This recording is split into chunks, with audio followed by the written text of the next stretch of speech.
पंतप्रधान नरेंद्र मोदी आज वर्धा दौऱ्यावर आहेत।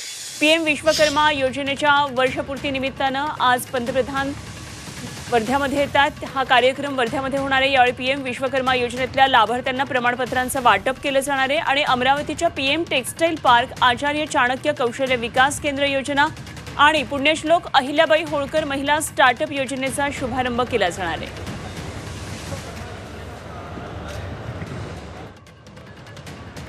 तर आज पंतप्रधानांचा हा दौरा असणार आहे वर्ध्याचा आणि मोठे कार्यक्रम आज पंतप्रधानांच्या उपस्थितीमध्ये होणार आहेत। या दौऱ्याकडे राजकीय वर्तुळाचं लक्ष आहे। विश्वकर्मा योजनेतल्या लाभार्थ्यांना प्रमाणपत्रांचं वाटप केलं जाणार आहे। अमरावतीच्या पीएम टेक्सटाईल पार्क, आचार्य चाणक्य कौशल्य विकास केंद्र योजना आणि पुण्यश्लोक अहिल्याबाई होळकर महिला स्टार्टअप योजनेचा शुभारंभ आज पंतप्रधानांच्या हस्ते केला जाणार आहे। तेव्हा विश्वकर्मा योजनेतील यशस्वी गाथा दाखवणारं प्रदर्शन सुद्धा आयोजित करण्यात आलंय आणि काय नेमकं सगळं वातावरण आहे वर्ध्यातला आढावा घेतला आहे आमचे प्रतिनिधी मिलिंद आंडे यांनी। पंतप्रधान नरेंद्र मोदी यांचा आज वर्धा दौरा आहे।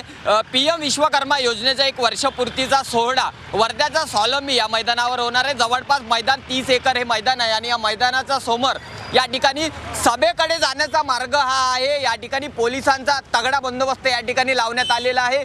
चोख बंदोबस्तातनं हा संपूर्ण कार्यक्रम होतो आहे। एकंदरीत आपण दृश्य जर बघितलं तर रस्त्याच्या मी पावडे चौक या परिसरामध्ये आहे, सभेच्या मुख्य दारावर आहे आणि या ठिकाणी चौकात पंतप्रधान नरेंद्र मोदी यांचे बॅनर या ठिकाणी लागलेले आहेत। पंतप्रधान नरेंद्र मोदी यांची सभा आहे आणि त्यामुळे माध्यमिक आणि उच्च माध्यमिक शाळांना, शहरालगत असलेल्या संपूर्ण शाळांना या ठिकाणी जे आहे त्या सुट्टी जाहीर करण्यात आलेली आहे। आणि महत्त्वाचं म्हणजे 11 वाजताच्या दरम्यान पंतप्रधान नरेंद्र मोदी वर्ध्यामध्ये येणार आहे। त्या निमित्तानं हा कार्यक्रम जो आहे तो आखलेला आहे। केंद्रीय मंत्री नितीन गडकरी असेल, युनियन मिनिस्टर मांझी असेल, या ठिकाणाहून मुख्यमंत्री आणि दोन्ही उपमुख्यमंत्री जे आहेत ते या ठिकाणी येणार आहे। आणि या कार्यक्रमात विधानसभेच्या तोंडावर पंतप्रधान नरेंद्र मोदी नेमकं काय बोलतात हे सगळं पाहणं तेवढंच महत्त्वाचं आहे। मिलिंद आंडे, जी 24 तास, वर्धा।